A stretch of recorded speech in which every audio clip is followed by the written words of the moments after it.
ভিয়ম কি হচ্ছে এটা? কি করছো তুমি?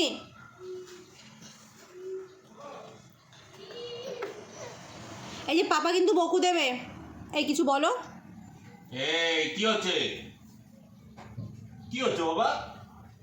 আমি তো খেয়াল করিনি, হঠাৎ দেখি এইদিকে তিনি কাণ্ড করছে। এই তুমি তোমার মতন করে করছো, দেখো কি করছে। পাপা, আরে বন্ধ দাও। কি হচ্ছে নাকি? ওই যে আরে কান্নাটা দে, কান্নাটা দে। না না, মুখে দিও না। এ বাবা, পুরো মুখের মধ্যে মাটি ফাটি দিয়ে দিয়েছে।